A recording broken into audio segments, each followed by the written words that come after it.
Deux voix. Un rêve. La musique qui détruit les liens. Dans les vastes plaines dorées de la savane kenyane, là où les montagnes touchent le ciel et où les traditions Maasai sont préservées depuis des siècles, deux jeunes garçons se retrouvaient chaque soir sous les étoiles, unis par un rêve commun, la musique. Kehinde et Juma n'étaient pas simplement des amis d'enfance, mais deux âmes liées par une passion qui les poussait à rêver au-delà des frontières de leur culture. Leur musique qu'ils jouaient ensemble était une fusion de traditions Maasai et de sons modernes qu'ils avaient découverts en écoutant des disques vieux de plusieurs générations. Kehinde, fils du chef du village, avait toujours été destiné à suivre la voie de son père. Il avait une grande responsabilité: préserver l'honneur de sa famille, assurer la prospérité du clan et maintenir les traditions ancestrales. Mais son cœur, lui, aspirait à plus. Il rêvait d'utiliser la musique pour unir les gens, pour faire entendre une nouvelle voix Maasai à travers le monde. Son esprit était épris de liberté, mais ses obligations familiales pesaient lourdement sur ses épaules. Juma, quant à lui, venait d'une famille plus modeste, mais son ambition était sans limite. Loin des responsabilités d'un chef, il voulait bousculer les traditions, sortir du village et devenir une star. La musique pour lui était plus qu'une passion. C'était sa porte de sortie, son moyen d'échapper à la routine de la savane et à la rigidité des traditions. Il ne rêvait pas seulement de jouer pour son peuple, mais pour le monde entier. Leur amitié se tissa autour de cette musique qui transgressait les limites des traditions Maasai. Chaque nuit, après les corvées, ils se retrouvaient près de la rivière pour jouer, mêlant les battements des tambours traditionnels à des rythmes plus modernes. Leur musique était unique, pleine de vie, et pourtant dangereuse. Elle représentait une rupture avec le passé, un défi silencieux à l'ordre établi. Mais pour eux, c'était un acte de liberté. Une nuit fatidique, alors qu'ils jouaient sous un ciel étoilé, leur mélodie résonnait dans le silence de la savane. Ils ignoraient que leur musique, qui les réunissait, allait bientôt devenir leur plus grand secret et leur plus grande trahison. Le père de Kehinde, un homme respecté et rigide, entra dans le cercle et surprit les deux garçons, leurs instruments à la main, capturés dans la magie de leur composition. Le regard du chef se fit noir de colère et sa voix rugit comme un orage. « Qu'est-ce que vous faites ici ?» Logement dit-il d'un ton glacial. « C'est une honte pour notre peuple. De la musique profane, mélangée avec des sons étrangers. Kehinde, tu es le fils du chef. Tu n'as pas le droit d'oser une telle abomination. » Kehinde, effrayé, tenta de calmer son père. Mais ses mots furent étouffés par l'inflexibilité du chef. « Tu vas choisir, Kehinde, ordonna-t-il. Soit tu respectes les traditions de ta famille, soit tu choisis cette musique, mais dans ce cas, tu perds tout. » Juma, pris dans la tempête, comprit que la situation devenait critique.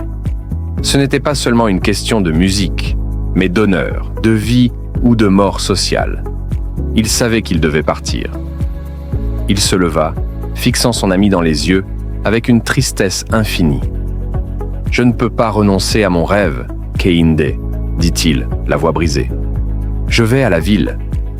Je vais poursuivre ce que tu ne peux pas suivre. » Sans un mot de plus, Juma partit cette nuit-là, laissant derrière lui son village, sa famille et son meilleur ami.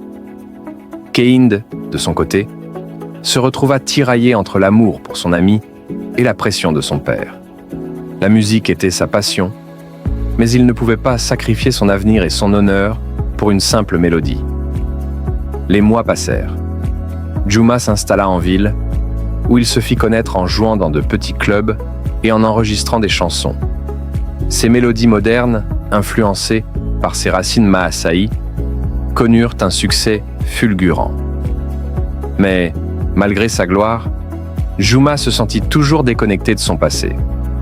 Il était célèbre, mais la nostalgie de son village, de son amitié avec Kehinde et de son peuple ne le quittait jamais. Kehinde, lui, suivait les traces de son père. Il dirigeait son clan avec sagesse et rigueur, Mais au fond de lui, la musique qu'il avait une fois partagée avec Juma lui manquait cruellement. Il jouait toujours de la musique, mais d'une manière plus rigide, encadrée par les attentes traditionnelles. Son cœur était lourd de regrets. Un jour, des années après leur séparation, Kehinde reçut un message de Juma, une invitation à un concert où il jouerait pour un public international. L'émotion envahit le cœur de Kehinde. Il décida de se rendre en ville, de revoir son ami, mais aussi de comprendre le prix que Juma avait payé pour son rêve. Quand ils se retrouvèrent enfin, les émotions étaient palpables. Ils s'étaient changés, mais l'amitié et la douleur étaient encore présentes. « Tu m'as laissé, Jum !»« Tu m'as laissé, Juma », dit Kehinde, le regard triste. « Tu m'as laissé derrière pour poursuivre ce rêve. Et maintenant, regarde où nous en sommes. »« Ce n'était pas toi que je voulais quitter, Kehinde, » répondit Juma. « C'est la tradition qui nous a séparés. Nous aurions pu ensemble réaliser quelque chose de grand. Mais tu n'as pas pu me suivre. » Leurs mots résonnèrent comme un écho de regret. Pourtant, ils savaient au fond d'eux que la musique était la seule chose qui pouvait réparer ce qui avait été brisé. Après de longues discussions, ils décidèrent d'unir leurs forces. Kehinde, désormais chef du clan, proposa de créer un événement où la musique Maasai traditionnelle et moderne se rencontrerait. Un concert unique pour réunir les deux mondes.